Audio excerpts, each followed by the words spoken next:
eza na maloba na ye apambola biso. Eza bongo te? Maloba oyo apesaka soki toyoki yango na kondima, soki totie kotema na maloba wana yango mpe tokambola biso, ezobikisa biso, yango mpe topambola biso. Alleluya. Anamboka oyo moko mwa biso kolosambela senga na Nzambe alobela yo alongola bakotoko ngoya balonga matolo na yo poti yo koloba Nzambe te abuka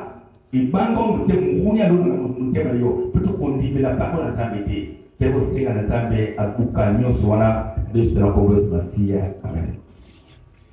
Merci papa tozo katosika Nzambe Jacob tobeli Christ katosika papa toke Christ mo wabelemi o papa mo lobana libota na yo libota na yo sakisaka tosika Nzambe ngana za nani papa kuna tena ngoso ya pate na yo nazali nani kuna zali loko papa nazali loko mkotirika na ngai ona kuyekita pate na yo yodo yekitina Yesu Masia yono zara pate kuna bomo ya kutsela kata na zamiso pote koma les canal de transmission na pour ce message par pate na yo papa sunga biso katosika Nzambe tikete nguya musapesa nguya musape buka batale nyosi nguya ebekisa bakoto nyusa lona kabisa batole kwa Nzambe poto yeko baloti mabango wa lona mutema poto wengine baloti bato bukia mwana kumuswatia distance ya moto tumbestikisa bato kati ba connexion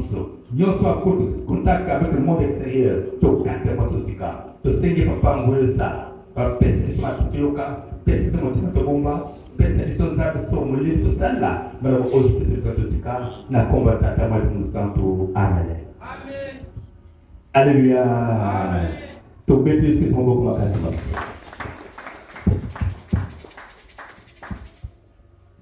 Merci toujours que nous besoin moins de temps parce que nous avons chapitre biblique et tout sollicitateur tout l'immola verset moko pour te comprendre bien le banania. Alors toujours que nous kotanga Nzambe et kumami na mokanda ya Malachi chapitre 1 verset 6 à 14.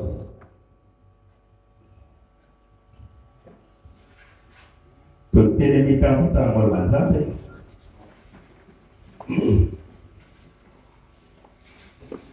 Ngali yawe ngoya nyonso lobi na bagala Nzambe boye. Mwana nyonso atosaka tata na ye. Pe mungu nyonso atosaka akolo na ye. Ngala zali tata na bino pe kono na bino te. Bongo pona nini botosaka ite. Pe bokumsaka ite. Bozali kochola ngai Nzambe na bino. Pe bozali kotuna tucholo na nini. Na mesa na ngai mabonza bozali komela bilei na ndenge bongite. Pe bozali kotuna to zali ko bebisi ko komono na nini. Ezali nde ko bozali komona mesa na ngai mabonza pamba. Tangu mbele ngai mabonza ya nyama ikufa miso. To ya tembu to pe ya maladi. Bokanisete ezali malamu. Bomeka ko pesa nyama ndenge wana na mutambo sembo kala bino. Bokanisete nye akosepela pe akusasa bino. Ngaya ngwe nyuso moto atuli bino boye. Siko bino baba Nzambe bokondela ngai Nzambe na bino pona yokela ekona ngai mawa. Bokanisete sima ya makambo nyuso ogosali ena koyokela bino atamukete. Ebogi malamu moko na kata bino atanga ma porte ya ndako na ngai. Epo batika ko pelisa moto ezanga tina na mesa na ngai bonza. Pambate na sepaka na bino te pe bonza ogo pesa ngai esepsa ngai te. Ngai ya ngwe nyonso moto biboye. Ala banda na suka mokili tina suka mususu bato mikolo nyonso balimete na Nzambe. Bazali ko tumba malasi pour kumsa ngai pe bazali ko memela ngai mabonza oyi kokela ngai. Ya solo bato ya mikolo bandimiete na Nzambe. Ngai yawe ngwe nyonso moto biboye. Kasi bino bozali komona ngai yawe pamba na ndenge bozali koloba ete mesa ya monza yawe ezala tina peza te bakoki kotiela ye mobonza mabe ekutu bozali koloba tolembi na makambo yango bozali kotiola ngai ya ngwe nyonso bozali komemela ngai mabonza ya banyama ya koiba ya to tengo to ya manade ngai yawe moto biboyi bokasete ngai na kokondima mabonza nigona lisuma ezwa moto oyo azira banyama kitoko kasi alongoli moko ya babe epro kopesa ngai comme libonza mawana ye pamba te ngai nazali mokonzi monene bato ekolo nyonso bayebi te nazali nzambe asukisa ngai yako yango nyonso talobo ye amen tobandi tobeti loba na maboko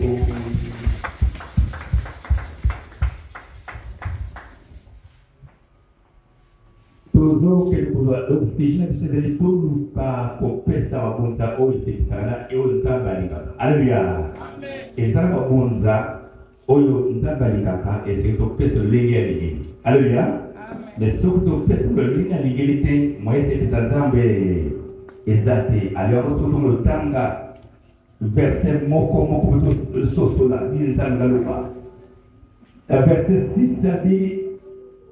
ngaya wangu ya nyonso lobi banganga nzambe boyi mwana nyonso atosaka tata na ye pe mungu nyonso atosaka kolo na ye ngaya ze tata na bino pe kolo na bino te bongo mpona nini botosaka ye te pe bokumisaka ye te alleluya donc na verset oyo nzambe azosenga biso to reconnaître ye ata tata na biso alleluya to reconnaître que c'est nzambe ya biso et to reconnaître que nzambe wana oyo aza yeba peso mpe lobongo il faut reconnaître oyo présence ya nzambe mpe misala na ye na kati na yo il faut obenge tata na yo tata nyonso apesaka mitindo ya bana na ye alleluya bana ntango ete papa ye tika nasala boye na mosala yango papa tika nasala na mosala yango aliyo na ngati za bana nzambe nzambe asengi biso awa to reconnaître comme tata na biso peut-être tout ça y est dans les liens lingi mais ah oui que ndenge nini a posé question ndenge moto ça a été pe beaucoup ça a été et la question alors poser le question dans la nzambe na bino pe poser le question na to tshoni na nini nzambe na poser une ngala question to tshona ye nzambe mais na ngala nduna nzambe na tshona na nini alleluia yo kutu nzambe tshona na nini awa aluwe na mesa na ngai babonza boze komema bilei na ndenge ebongi te mpe boze kotuna toyele kobebisa lokumu na nini alleluya donc toza nzambe te toza kosala bolingo ne te mpe totuli ye apesa réponse lolenge nini totula ye apesa réponse lolenge na mesa na mabonza mabonza oyo tomemelaka ye na kati osika alleluya otu mwenye na kati na kule kusamba otu mwenye na kati ya problem sikavani alibabonza wana otu mwenye na kaya mweza zala malamu ezate alors mais exemple ndenge topesa wana mais normalement moto bile bike moto nyonso amema na présence nzambe oyo bongetu na ye oyo kokene bozu na ye ndemate mais dans la pratique ngalo munaka tant que nous avons dans la nous avons un bon one de 1000 fois ou 500 fois il y a moins de l'église nous avons un suivi on a mis l'église bilo kuona nzambe wa sepela ngo ezate alituko pesa wabuza oyo ezida kumbati nzambe azorekete ngo atanto continuer tango milangai mabonza yena amekupa miso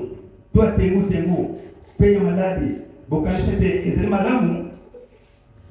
bomekana kopesa nyama ndenge wana na batambu si ya mboka na bino alleluya omona pe awa batambu si ya mboka na biso tondi presaka ya kipika kiti awa baleko na ngai alors mo olingi kokuta na audience kutu na presa ya bibi tozo prépare n'est-ce pas alors là pour que le capable de bosser à Bokonzi on prépare toujours pour le moment nous préparer 20 pour te na Mokonzi ya boka le bien malunga au pesa yi mais na biso on nzambe aleki ba président aleki ba roi tako to kuta na ye nini otu ni la kai Est-ce que autre bagaille est bon dans le monde et bon dans le niveau alléluia. Yango nzamba la biso autre bagaille à l'autre et ça nyama tout bagaille ya tembo nyama moko boye donc vous me tina mon côté au cap na ngo za mboka te mais biso on va ba bitia sinon ya moto me man dans ça nzamba c'est le donc voilà alors nous continuer kuna lobi sikoyo bino bangana nzambe boko ngana nzambe na bino pona yoka ekona ngai mawa boka sete sima ya makambo nyonso oyo bosali na kono kola bino alléluia amen nzamba kuna question si makambo oyo ngana sali misala parce que yote bano pesa nzamba omonta to pesa yango biko nyonso mais au milieu de ça donc nzambe a compté yango abi est-ce que au milieu de ça est-ce qu'on dit que nzambe na limita na ko bino yango bi awa yo ko ma yango nzambe na ko mande banganga nzambe na mumba nzambe asengela biso alléluia pour que nzambe akisa maona ye parce que na ngai moko moyebo nzambe yo na suso ezati alors après bokansete simakam nyuso sali na yo bino atamukete et bongo malamu moko na kati na bino akanga ba porte ya ndako na ngai po batika ko pelisa moto oyo esanga tina na mesa na mabonza alléluia amen donc nzambe na ndenge tomona ko comportement wana alimona mpoto akokana poto na mababa ko susu parce que ukino kupesa mesa moto na mesa bonza esate moto wa ezelo sambo otu ya kwa yuna ngai katusika e prière au nzambe azo fixe biso au azo pesa kimia alors à lui qui nous quand la porte beaucoup de so awa alors les autres continuer pamba tena sepa la kalabiote pewa bonso oyo pesa ngai esepsa ngai te ngai yawo ngwenyo so moto biboye ana verset 11 kuna bi banda suka moki tina suka mususu bato mikolo nyonso bandimete na zali nzambe baze kotumba malasi pona kokumisa ngai pe baze komemela ngai mabonza oyo ekoki na ngai ya solo bato mikolo bandimete na zali nzambe alléluia mais nzambe tango alongo misne katofika alutanga na mokili mungu azumuna izana bato mususu bazotusa mu babo nzambe oke bato mususu yemi ko tana maluba nzambe ni maluba nzambe lobi na tina mabonza nzambe osipisa ye bazoko kisa yango nini ekaba tuwa nzambe balini na bazoko kisa yango bazoko mileka to koksango nini ekaba premise nzambe musala oju boso prele salaire yote ya nzambe alba tuwa nzambe ezebele katabimbe mais est basusu bazoto nzambe kala abimika tosika kala biso na mangoba mususu bazoto sala alléluia le président de l'angate pour nini dingi kaka oyo poto pesa bona nzambe pendant une semaine bakabele ngo longola 10% la nzambe moto usala ngo et donc dans le stade programme na ngai qui se passe pas nini ngo yidi directement l'exna sapato so tani ko mesh na ngai l'exna mesh wala so tani ko best na ngai l'exna best wala mais moto kansa moto kwa pesio yo bwana nzambe alisema kwa bato mususu bazosala donc tout dans l'église mususu balikola ngai ba droit o nzambe jour ya musantu tango bike oyo za bisika dini oyo zali comprendre ezali holocauste montenegro na kwa hii disposition ba bitunga wana à partir ndako na ile tous les début de la semaine il se prépare alléluia pour la kuzongisa nzambe o pesi ngai nzambe oyo asungi ngai nzambe oyo apamboli ngai esengela dozongisa 10% na ye mais kama nzambe otala na kati eklesi na biso akontrole biso avamata otosango dime oyo esengeli epambola biso pote na marché twalobike je dévoré ce qui te devant donc na pate dime nzambe ochasse na kuna biso nzambe akobengana mais dime oyo yango tozo néglige alors nzambe asosepate albat mikolo mususu ba église mususu ba ko tosango mais yona ngai tozo tosango te yango bi awa kasi bino boze komona ngai yawe pamba na ndenge bozali koloba ete mesa ya babonza yawe eza na ntina mpenza te bakoki kotiela ye mabonza ya mabe. Alléluia. Alors awa lokobi biso na bato biso mosusu kosala yango me ntango nzambe azongi kati ya biso moto kosala yango eza te. Kutu bozali koloba tolembeli makambo yango bozali kotiola ngai yango ya nyonso bozali komemela ngai mabonza ya banyama ya koyiba to ya tembo to ya maladi ngai yawe natuli boye bokanisi ete ngai nakoki kondima mabonza ya ndenge wana. Alléluia. Mais est-ce que oyo normal oyo nzambe apesa mosala na yo yinenge esimba pe mais oyo oyibi me oyo ozwi na voie anormal yango ozopesa nzambe yango nzambe apose question ndema est-ce que okanisi mondima ozali mwana. Alléluia. Alors totala malobonisa motuya esengeli tososola po torecadre comportement na biso. Alors verset 14 alobi boye mpona moto asalaka bongo lisuma ezwa moto oyo azali banyama kitoko kasi alongoli moko ya mabe mpona kopesa ngai libonza. Moto alengona nini kolanda ye lisuma ntango tosala bongo oyo ya kitoko ezali ya ngai me oyo ya mabe etialisina ezali ya nzambe yakebongisa betoke moyete sisi condition lisuma nde kolanda ngai ntango tosala bongo bato bato nzambe ntango nzambe nazwi salaire na ngai nazwi nyonso nasala programme ya ndako na ngai me nzambe akanisi ete na 10% kosenga alors nzambe lokola masepela yango me ntango tosala bongo ole tozwa lipango liboso nzambe lisuma ndezelo na biso yango omona bambongo na biso mato kosala makamolunga eza te ozali na mbongo bamoni ke neti ikengeti mopepe boye kote mutu pa bata na bongo wana mutu pa simba yango moya zopana ni wana eza te. Alors toke sur Malachie chapitre 2 verset 1 à 9. Yawe nyonso atelisaka na nzambe alobi boye boyokela ngai mpe bosala makasi mpona kopesa ngai lokumu oyo ekoki na ngai soki te nakotinda bino etumbu bomengo oyo nalakaki bino ekobongola lisuma ya solo nakosala bongo mpo bino bozali komona makambo na ngai nyonso pamba. Tubetele wana maboko ndenge bazokonza koluba abi boyokela ngai yona na toyokela nzambe tosala makasi mpona kopesa lokumu oyo ebongela ye nzambe soki te atunde biso etumbu moto oyo asala infraction etumbu apesaka moto oyo abuki lobeko etumbu apesaka ye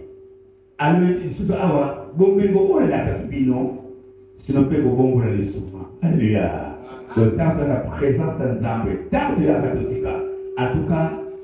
nanabi dans sa souvenance molimo taba visite yo apesa ba projet malamu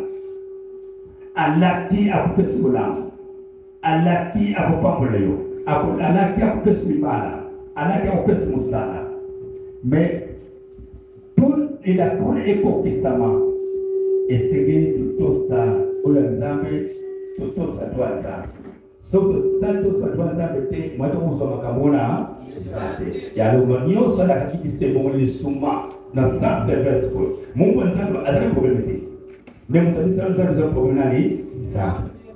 ye azosenga na ye okukuta akosenga na ye jamais azosenga asengaka na ye me moto akokosala nani nzambe me nzambe wana tozala problème na ye po te makambo na biso topesa liboso na ye ezosekisaka moki te badroit na ye mwato respectango toza kuna conscience que nzambe wana ezosala na bulamu nzambe wana ubikisigai nzambe ba toza kwa ifanye kute alors kuntu azokonto kuloba awa na kosisa mabota na bino na kobwaka na bino salite na elongi salite ya banyama oyo kopesaka mabonza na bafete na bino bakobwaka bino na nzela moko na yango. Alléluia. Donc awa soki tocontinue ndenge wana nzambe azomenase biso alors akobwakela biso basalite na elongi mpe basalite banyama oyo topesa bafete wana akobwakela biso na elongi mpe tokele nzela moko nango alors biloko wana moyezala malamu mpona yo na ngai eza te esenge tobanga nzambe totosa ye tolinga nzambe motema moko lokola nzambe alingi biso yango apesi kimia na moko moko na biso wana eza moko te oyo bazalaki malade baliki ngolo nzambe ezali bongo oyo bazalaki na probleme akangwami oyo azali abateli yo bisiko abate yo komiti kila sikoyo alongina sikoyo bolamu nyonso nzambe osala yo ozomona kote bamante bangai alongona kufa metala sikoyo nini balobeke eloko nini ebongi oyo ekoki kolongola bomoi moto na kufa donc na kikombo lobaka hitunda bana mokula mwela moto aleluya eloko nini tokopesa mpona kokambola bongo na yo na nzela kufa eza prix moko te ekokana kutu na prix moko te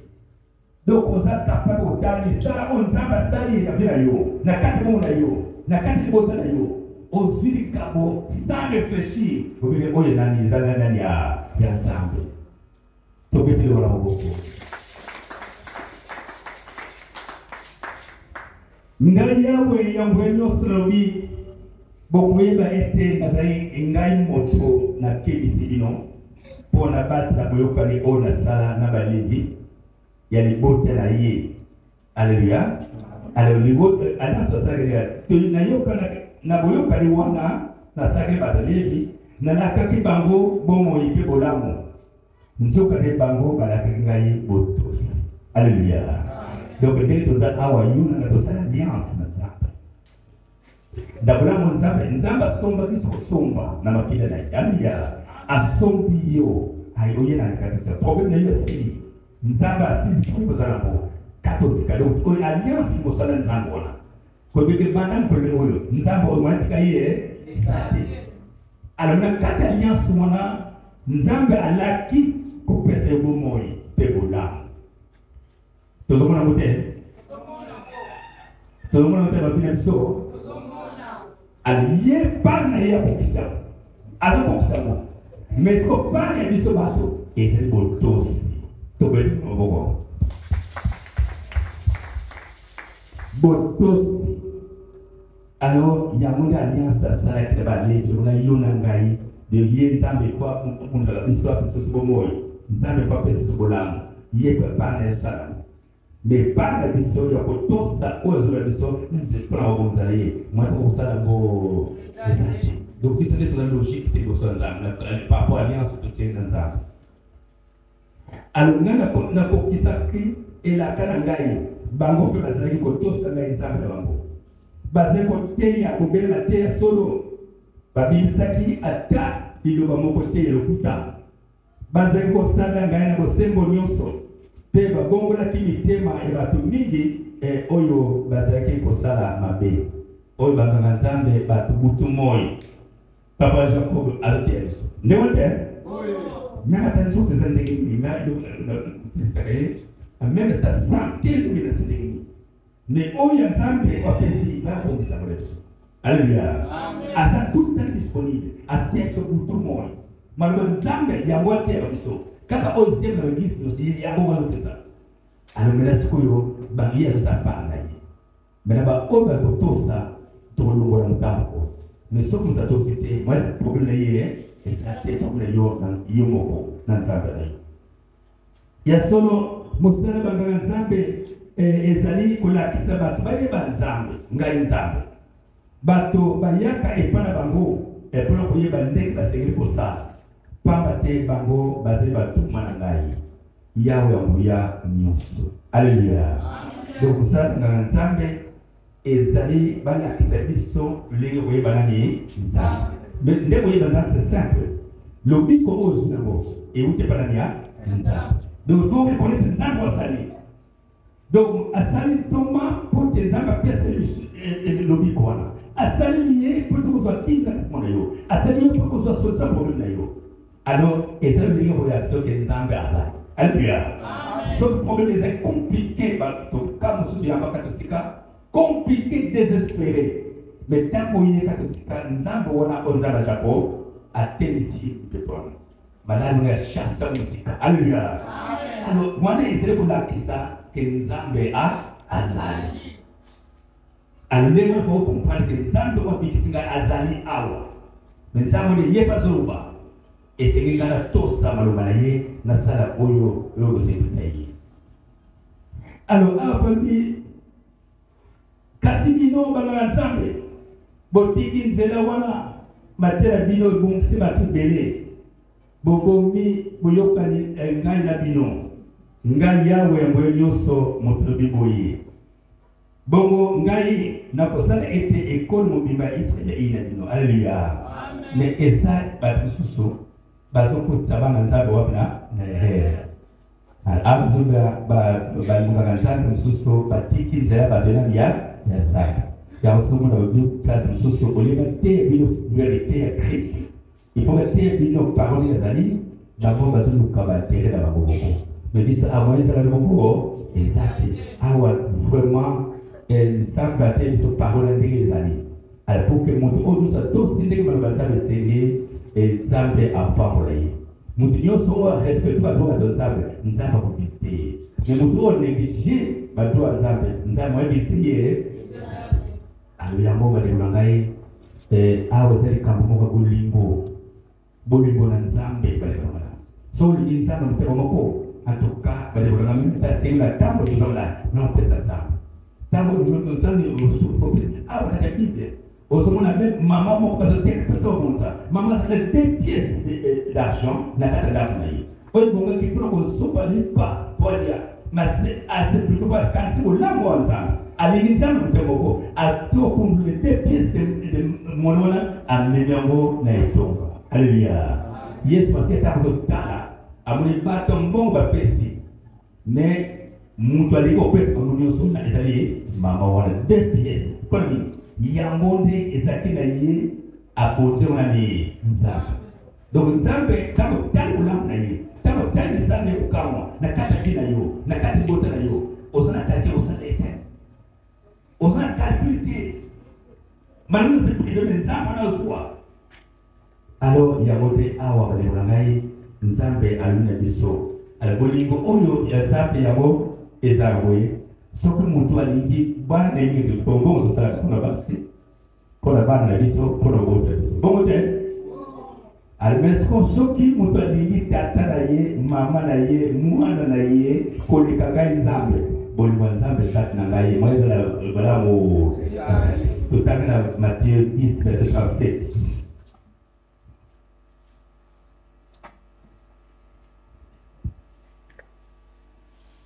Matthieu 10 verset 37 moto oyo alingaka tata to mama na ye koleka ngai nzambe akokozala moto na ngai te oyo alingaka mwana na ye ya mobali to ya mwasi koleka ngai nzambe akokozala moto na ngai te tobeti tobana boko donc ntango nyonso balebaka ngai tozaka budget na bandako na biso ntango ozwi mbongo en tout cas na tête ozosala budget donc moto ekozokanisa mwasi na yo ozala opara mwasi na ngai opara bana na ngai bo eza malamu alleluya tobi te okipe famille te ifo kosala mongo mais liboso tokanisa nani nzambe longola na bible ntango ozwi salaire oyo ya nani nzambe longola donc toyokani alors le reste sala na yo kipe mwasi kipe bana alors prémisse oyo ezali premier salaire kolia eloko mongo te kolonga eloko mongo te zwa yango eloko bonza nani nzambe prémisse na yeto meme mosala oyo totekaka obandi commerce ofongoli bisika ozotekela en tout cas le premier recette là-bas yango prémisse ya bakandi ya koliaka yango te soki tokoyela motambo oyo malgré ça tosoki ozwami liboso nani ya nzambe nzambe asepeli biso te nzambe asepeli te ndenge topesika bokonza liboso na ye na bisala nyonso osala bikambo nyonso komona na kati ya ngota biso kati ya nzoto biso mais tozokosala makantité ya bomoto mpo topesa oyo nzambe ebongo na ye nzambe asepeli te Alors, à Matthieu 10, verset 37, elle dit que oh, la sainte Bouli Monemona, elle dit que moi, si naïe, mobile naïe, moi, naïe, mobile, car moi, si collé, quand il zambe, Bouli Boyanza, moi, zakat naïe, alors, toujours, il faut que tous les gens qui zambe, les bisous, asli moto, oizik, saranios. Alléluia. Asli moto, yes, asli, camarade, motote, zambe. Asala motote, on va dire non, oh, c'est un enfant chéri. Bon, le rôle il faut un enfant chéri ensemble, que la salle gagne, nous avons un pour l'ensemble de comment est-ce qu'on moi na quoi ça vaut tosi ya boa dia. Oh ça vaut tosi, il y a un monde là-bas. David le voisin vaut tous ensemble quand on bangaye, il y a le cœur de David, c'est le cœur de Dieu. Alléluia. Amen. Alors on nous sommes tous ça maluka ensemble. Yeuna mwana nzambe mwana sakati motema nzambe mais soki nazotusate nazokuka mbeku na ye en tout cas nzambe wana abongolaka akomaka moto oyo ezikisaka misala na biso so tokela Hébreu 12 verset 28 à 29 totamina kuna yesu loko tozwi mboka oyo ekolingana te tosimba bolambo ya nzambe na motema tozala bato balamu tosalelaka nzambe na ndenge ye alingaka totosaka ye mpe tobangaka ye pamba te nzambe na biso azali lokola moto oyo ezikisaka nyonso amen soki totosi maloba otele na biso lelo oyo mpona kolakisaka nzambe tochange nzambe nga na change na bana kopesa babonza lolenge olingi badroit na yo na respecter yango. Alléluia. Alors à ce que ça de nouveau aussi voilà mon nzambe yo petit mao. Il faut que tout ça dans votre tout ça les mona pamba sinote nzambe biso akoza la pour la biso moto oyo ezikisa biso ni sala biso ko détruire yango. Na sikete ke biboso osala nini ezotonga sima. Osala ba perte, oso comprendre que perte nous doit. On nzambe a compliqué bisale. Nzambe a compliqué binayo. Kwa nini kozanga kutosa mabanali ya nzambe owaza motoko kuyoka owaza motema bomba owaza kosalela ya nzambe ya moto